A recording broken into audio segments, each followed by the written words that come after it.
देश के एक प्रतिष्ठित विश्वविद्यालय बीएचयू यानी बनारस हिंदू विश्वविद्यालय के, जिसे हिंदी में काशी हिंदू विश्वविद्यालय भी कहते हैं, उससे एक खबर आ रही है। और वो खबर ये नहीं है कि पिछले दिनों बीएचयू की पढ़ने वाली एक छात्रा के साथ गैंग रेप करने के आरोपी विश्वविद्यालय प्रशासन ने उन पर कोई एक्शन बड़ा लिया या पुलिस प्रशासन ने उन पर कोई ठोस एक्शन लिया। जबकि खबर यह है कि इस गैंगरेप के खिलाफ आंदोलन करने वाले, उस गैंगरेप के खिलाफ बोलने और लिखने लड़ने वाले विद्यार्थियों को सस्पेंड कर दिया गया है। 17 विद्यार्थियों। ये नया भारत है। आज इसकी पड़ताल के बहाने बातचीत करेंगे। आप देख रहे हैं 4 PM न्यूज नेटवर्क पर डॉक्टर लक्ष्मण यादव का विश्लेषण। तो सूचना यह है कि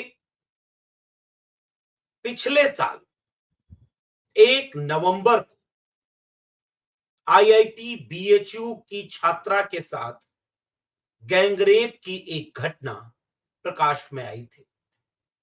इस दौरान परिसर के विद्यार्थियों में इस घटना को लेकर गहरा आक्रोश व्याप्त हो गया।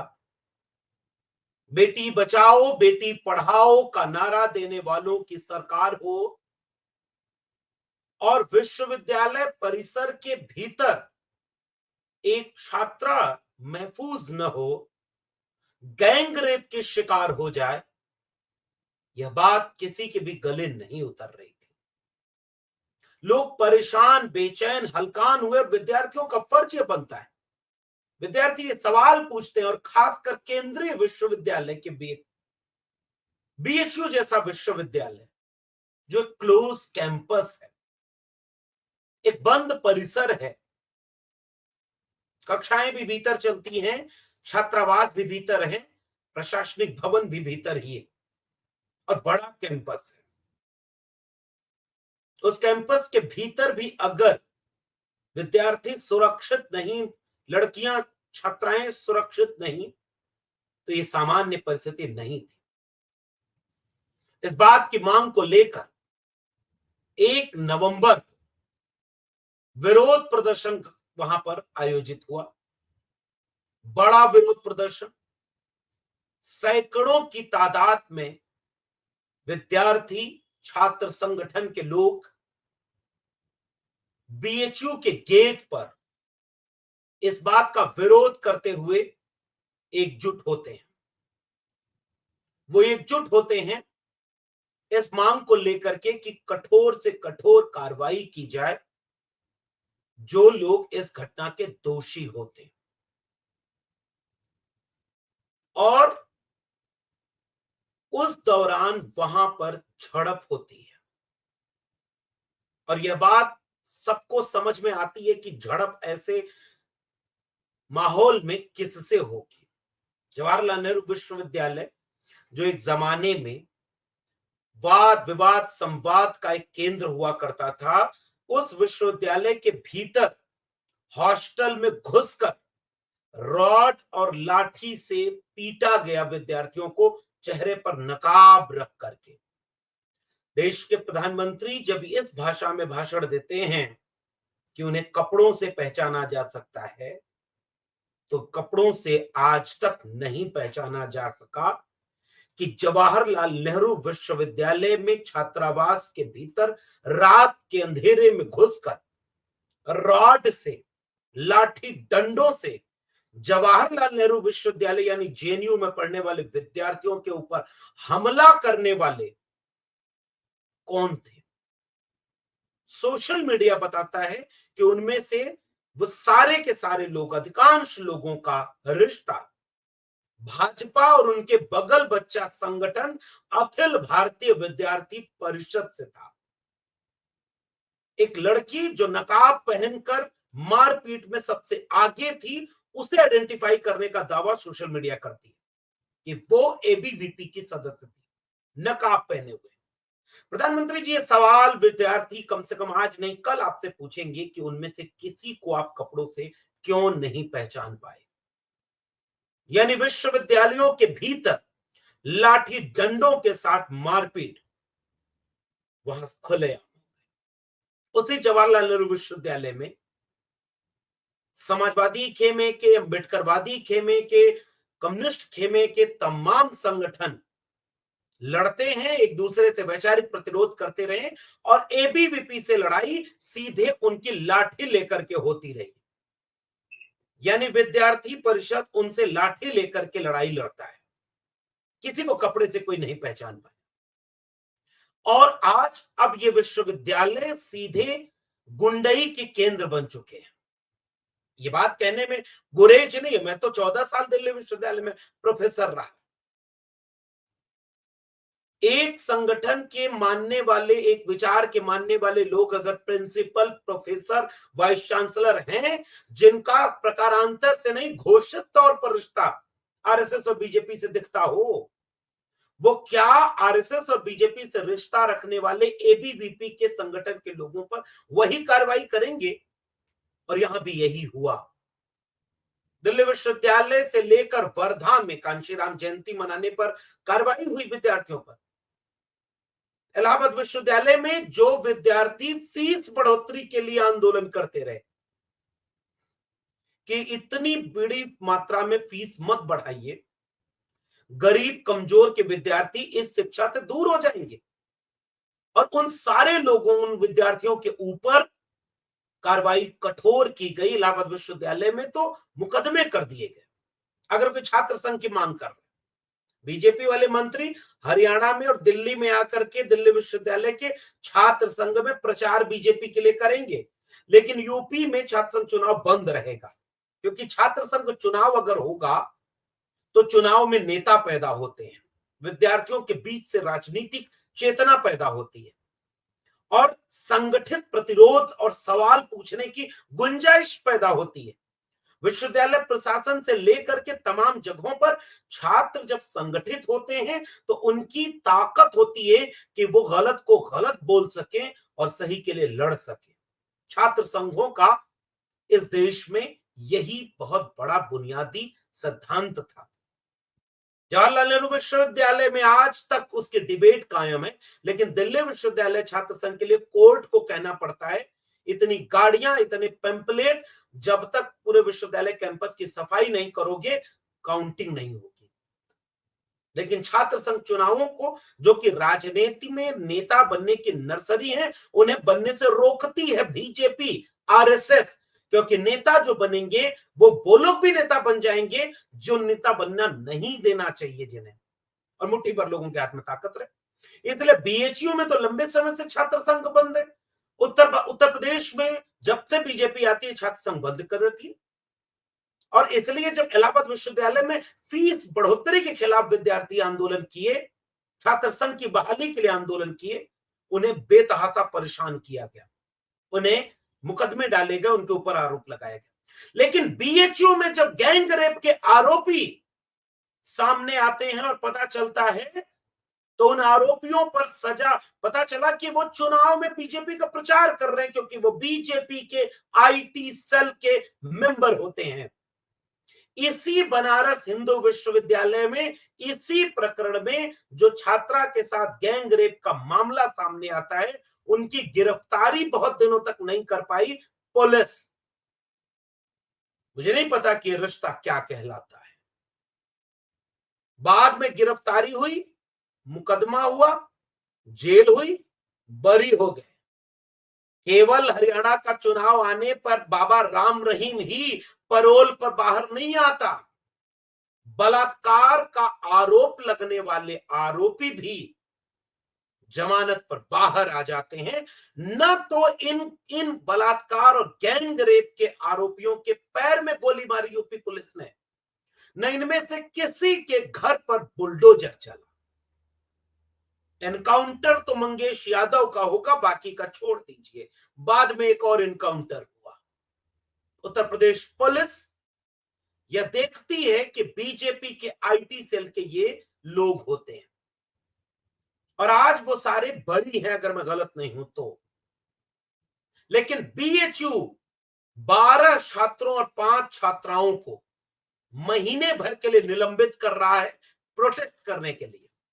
फिर से सुनिए, 12 छात्रों और 5 छात्राओं को निलंबित कर रहा है। इन्होंने प्रोटेस्ट कैसे कर दिया? चीफ प्रॉक्टर के नेतृत्व में बाकायदे एक कमेटी बनती है और उस कमेटी का रिकमेंडेशन आता है। कुमारी आकांक्षा, चंदा यादव, रोशन पांडे, इप्सिता अग्रवाल, राजेश कुमार, रोहित कुमार, राजीव नयन, सुमन आनंद, अक्षय सिंह, आदर्श कुमार, सिद्धि तिवारी, उमेश यादव, अमन सिंह, अमित पाठक, अनुपम कुमार, अनुराती और विश्वजीत, ये सारे लोग इन्वॉल्व हैं। किस चीज में? पठन पाठन का माहौल बिगाड़ने और विश्वविद्यालय परिसर को अस्थिर करने में। इन पर कठोर कार्रवाई होनी चाहिए और इन्हें महीने भर के लिए विश्वविद्यालय से सस्पेंड किया जाए। The standing committee on the disciplinary action on student after its consequencing meeting in which, ये पूरा का पूरा चीफ प्रॉक्टर के डिटेल में वो कागज है, आप ध्यान से इसको देखिएगा। और वो रिकमेंडेशन देता है कि इनके इन्वॉल्वमेंट थे। और तो और ये कमेटी करिए कि कई कई बार ये लोग इन्वॉल्व रहे हैं इस तरह की घटनाओं में। एक विश्वविद्यालय की कमेटी अपने विद्यार्थियों को ऐसे दोषी बना रही है जैसे गोया वो आदतन अपराधी हों, गुनहगार हों, क्योंकि शायद ये विद्यार्थी किसी प्रोटेस्ट के हिस्सा हुआ करते थे। जो प्रोटेस्ट विश्वविद्यालय के लिए जरूरी हो, संवैधानिक मूल्यों के लिए जरूरी हो, एक बेहतर समाज के लिए जरूरी हो, क्योंकि छात्र राजनीति पर पाबंदी है। इसी उत्तर प्रदेश के विश्वविद्यालयों की बात छोड़िए, स्कूल में एबीवीपी की सदस्यता ड्राइव चलाई जाएगी, उसका नोटिस, सरकारी नोटिस आता है कि एबीवीपी का सदस्यता अभियान चलाया जाएगा कैंपस के भीतर। मैंने किताब लिखी प्रोफेसर की डायरी, 50,000 लोगों ने उसे पढ़ी, और आपने नहीं पढ़ी है तो आपसे गुजारिश करूंगा पढ़िएगा। अमेजन और फ्लिपकार्ट पर मिलेगी प्रोफेसर की डायरी। 4 भाषाओं में अनुवाद हो गया, 2 में हो रहा है। देश के विश्वविद्यालय, स्कूल, कॉलेज कैसे भीतर से घुन की तरह खोखले किए जा रहे हैं, ये आपको उसमें कहानी दर कहानी मैंने बताने की कोशिश की। आप विश्वविद्यालय के भीतर एबीवीपी के संगठन के हैं तो आपको बाकायदे एक्सेस मिलेगा। और अगर आप किसी वामपंथी संगठन, समाजवादी संगठन, बहुजन संगठन, अम्बेडकरवादी संगठन से हैं तो आपको प्रोटेस्ट करने पर सजा मिलेगी। अब ये विश्वविद्यालयों में खुलेआम हो रहा है। सस्पेंड कर दिए जाएंगे, आपके हॉस्टल फैसिलिटीज को कम कर दिया जाएगा और आपको अपराधी बनाकर पेश कर दिया जाएगा, ताकि अगर बोलने वालों को सजा दे दी जाएगी तो बाकी चुपचाप गुलाम बन करके विश्वविद्यालय में पड़े रहें। विश्वविद्यालय के भीतर अगर आरएसएस की शाखा लग रही है तो इस पर कोई विद्यार्थी अगर पूछ देगा तो विद्यार्थी के ऊपर कौन कारण बताओ नोटिस जारी हो जाएगी। प्रोफेसर शाखा में जाकर प्रॉक्टर बनेगा, प्रॉक्टर शाखा में जाकर परीक्षा नियोजक बन जाएगा, परीक्षा नियंत्रक बन जाएगा, रजिस्ट्रार बन जाएगा, शाखा से निकले हुए लोग कुलपति बन जाएंगे। और फिर इसी देश के विश्वविद्यालयों में खबर छपेगी, लाखों लाख रुपए घूस लेकर के, घोटाला करके वो प्रोफेसर की नौकरी पर रखेंगे लोगों को। दिल्ली विश्वविद्यालय में क्या कोई तरह का भ्रष्टाचार ऐसा नहीं है जो न हुआ। और आज बनारस हिंदू विश्वविद्यालय के विद्यार्थियों को सस्पेंड कर दिया जाए, समाज को कोई फर्क नहीं पड़ेगा, क्योंकि समाज को चिंता ही नहीं कि बीएचयू के भीतर क्या हो रहा है, जेएनयू के भीतर क्या हो रहा है, डीयू दिल्ली विश्वविद्यालय के भीतर क्या हो रहा है। आपके लेटरल एंट्री से प्रोफेसर नहीं बनाए जाएंगे, एनएफएस किया जाएगा, पूरे विश्वविद्यालय के स्थायी पदों को अस्थायी यानी ठेके पर रखा जाएगा। आज भी देश भर के केंद्रीय विश्वविद्यालयों में कुलपति मुट्ठी भर लोगों के 90% लोग होंगे और 90% आबादी वाले 5% भी नहीं होंगे। समाज को इसकी चिंता नहीं होगी। इसी बीएचयू के संस्थान का एक आंकड़ा सोशल मीडिया पर सुबह से वायरल हो रहा है। 90 से 95% प्रोफेसर सवर्ण तबके से हैं। फिर कुछ लोग कहते हैं कि मैं सवर्णों का विरोध कर रहा हूं। नहीं भाई, मैं एक सवाल जानना चाहता हूं कि ये 90% आबादी वाले 10% भी प्रोफेसर बनने लायक आजादी के अमृतकाल तक नहीं हो पाए। और अगर 10% आबादी के लोग 90% प्रोफेसर बने तो देश सबका कहां बन पाया? फेल कंट्री है क्या हम? या एलिजिबल जो है उसे नॉट अवेलेबल कह के पहले रोका गया, फिर नॉट फाउंड सुटेबल यानी एनएफएस कह के रोका गया, और अब आरएसएस के दीक्षित हैं कि नहीं यह कह के रोका जाएगा। बीएचयू की यह घटना ट्रिगर अलार्म है। आप इलाहाबाद विश्वविद्यालय के छात्र जब फीस 400% बढ़ी थी, प्रोटेस्ट कर रहे थे, फिर मुकदमा झेलने लगे, निष्कासित किए गए, आप समाज के तौर पर तब सोए? पता ही नहीं आपको? जेएनयू के भीतर लाइब्रेरी में घुस करके लाठी मारी गई। जामिया में कैंपस के भीतर लाइब्रेरी में आंसू गैस के गोले छोड़े गए। आपको पता ही नहीं था। आप चुपचाप थे। दिल्ली विश्वविद्यालय में आरएसएस की शाखा में दीक्षित है या नहीं है, यह देखकर प्रोफेसर की नौकरी की गई और लक्ष्मण यादव जैसे प्रोफेसरों को निकाला। सवाल मेरा है नहीं, मैं अगर अपनी बात शामिल करूंगा तो आपको लगेगा ये निकाला गया इसलिए बोल रहा। तो कम से कम आप आंकड़े देख लीजिए। और विश्वविद्यालय के भीतर क्या हो रहा है, सिलेबस के भीतर क्या चेंजेस आ रहे हैं। मैंने पिछले एक वीडियो बनाई थी, स्कूल बंद किए जा रहे हैं। क्या स्कूल बंद किए जा रहे हैं ये आपको पता चला? सरकारी स्कूल, वैसे सरकारी विश्वविद्यालय सेल्फ फाइनेंस कोर्स में जा रहे हैं ताकि उनकी फीस महंगी हो जाए और हेफा की तरह लोन लें, और लोन लेंगे तो विद्यार्थी की फीस भी बढ़ाएंगे। फेलोशिप महीनों महीनों से इस देश के विश्वविद्यालयों में रिसर्च स्कॉलर की फेलोशिप नहीं मिलती है। वो अगर यूजीसी से पूछते हैं तो पता चला यूजीसी कहता है कि फंड ही नहीं आया, तो फेलोशिप कहां से देंगे? क्योंकि बजट बेटी पढ़ाओ बेटी बचाओ वाला नारा देने वाले लोग बेटी बचाने की बजाय बेटियों को, बीएचयू में पढ़ने वाली बेटियों को सस्पेंड कर रहे हैं क्योंकि एक बेटी को गैंग रेप का शिकार बनाया गया। उसके न्याय की लड़ाई कुछ बेटियां लड़ने लगी थी बीएचयू के गेट पर, आज वो सस्पेंड कर दी गई।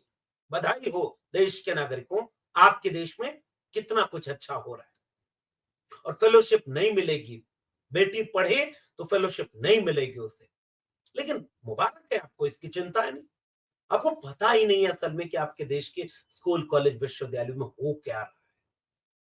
लेकिन आपको इसकी चिंता होनी भी क्यों चाहिए? क्योंकि आपको चिंता धर्म की है। आप धर्म बचाने लगे हुए। कभी कांवड़ के नाम पर जाओ तो तुम्हें फूल बरसाए जाएंगे हेलीकॉप्टर से, धर्म खतरे में बचाया जाएगा, चुना हुआ मुख्यमंत्री भाषण देगा, बंटोगे तो कटोगे।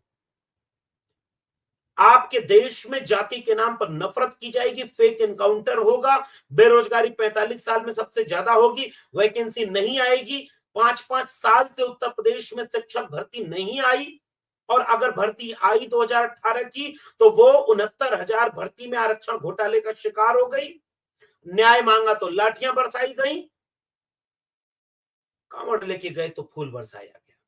चुनना आपको था, आपने धर्म चुन लिया। अब धर्म बचाने निकल गए, आपके बच्चे भी धर्म बचाए। इसलिए विश्वविद्यालयों से छात्र संघों को बंद कर दिया गया। थोड़े से संगठन जो जागरूक हैं, वो लड़ना चाहते हैं तो देखिए उनको कितना प्रताड़ित किया जा रहा है। आपको पता ही नहीं होगा कि साहब अरे विश्वविद्यालय को राजनीति का अड्डा थोड़ी है। लेकिन एबीवीपी के लिए, बीजेपी और आरएसएस के लिए, विश्वविद्यालय के भीतर शाखा लगाने के लिए, और दिल्ली विश्वविद्यालय के लोग प्रोफेसर बनकर के जब टीवी पर बैठेंगे, गूगल करके देखिएगा, 2 प्रोफेसर हैं, एक हिंदी का है, पॉलिटिकल साइंस का है, टीवी पर बैठ करके जहर बोलते हैं, राजनीति करते हैं, लेकिन उस पर नहीं होगा क्योंकि वो आरएसएस के हैं। तो आज बीएचयू में ये दोनों तस्वीरें आपके सामने हैं। गैंग रेप के आरोपी जेल से बाहर हैं, बीजेपी आईटी सेल के हैं, कोई न बुलडोजर चला, न कोई इनकाउंटर हुआ, न पैर में गोली लगी, कुछ भी नहीं हुआ, बरी हैं, पता नहीं। और दूसरी तरफ ये 17 विद्यार्थी विश्वविद्यालय से निलंबित हो गए। मुबारक। ये नए विश्वविद्यालय आपके लिए हैं। बाबा साहब डॉक्टर भीमराव अंबेडकर ने कहा था, शिक्षित बनो, संगठित रहो, संघर्ष करो। छात्र संघ और संगठन, छात्र विद्यार्थी संगठन जो स्टडी सर्कल चलाते हैं, छात्रों के लिए जो अन्याय हो उसके लिए खिलाफ लड़ते हैं प्रशासन से। जब लड़ने वाले ही कोई नहीं बचेंगे तो भेड़ की तरह चलने वाले विद्यार्थी शोधार्थी चाहिए इस देश के विश्वविद्यालयों को। क्रिटिकल ब्रेन नहीं चाहिए, सवाल पूछती, आंख में आंख डाल करके अपने अन्याय की बात को सामने रखती और न्याय के लिए लड़ती हुई विद्यार्थियों की भीड़ नहीं चाहिए। चुपचाप सिलेबस के लिए रट्टू बन करके पढ़ने वाली, पैसा देकर के लेख छपवाने वाली, चापलूसी करके विश्वविद्यालय में परमानेंट होने वाली भीड़ चाहिए विद्यार्थियों की। और उन्होंने कमोबेश विश्वविद्यालयों को वैसा ही बना दिया है। फिर आपको तो मुबारक देना बनता है कि ये जो 17 विद्यार्थी निकले हैं, ये अपराधी नहीं थे, ये वही भीड़ बनने से इनकार करने वाले विद्यार्थी थे। और बीजेपी की सरकार शिक्षा की बात करती है, पता नहीं कैसी बात करती है, डिग्रियों की बात होती है। बिहार में एक नई पार्टी बनी है और वो डिग्री पूछती है कि तेजस्वी यादव नवी फैलाएंगे क्या, प्रशांत किशोर पांडे वाली। और देश के प्रधानमंत्री की डिग्री का तय नहीं, यूपी के मुख्यमंत्री की डिग्री का कुछ पता नहीं। लेकिन जो बच्चे डिग्री लेना चाहते हैं वो डिलीवरी बॉय की तरह डिग्रियां लेकर के भी बेरोजगार घूम रहे हैं। जोमेटो और स्विगी के लिए डिलीवरी बॉय बन गए, उनको नौकरी नहीं मिल रही, नौकरी मांग रहे तो लाठी मिल रही, और जब वो कैंपस के भीतर है तो सस्पेंशन मिल रहा है, ताकि बाकी विद्यार्थी डर जाएं। अगली बार कोई बोले तो उसे ये पता रहे कि जो बोले थे वो निकाल दिए गए, मारे जाएंगे। राजेश जोशी की एक बहुत प्यारी कविता है, वो आपके लिए छोड़े जा रहा हूं। मारे जाएंगे जो सच बोलेंगे, वो मारे जाएंगे। जो इस पागलपन की भीड़ में शामिल नहीं होंगे, मारे जाएंगे। लेकिन याद रखिएगा, कुछ ऐसे जुनूनी लोगों ने दुनिया को बचाया है, वरना ये दुनिया अभी तक बची इस तरह से न्याय और समता के लिए बची नहीं। फिर मिलेंगे किसी और टिप्पणी के साथ, तब तक के लिए बहुत बहुत धन्यवाद।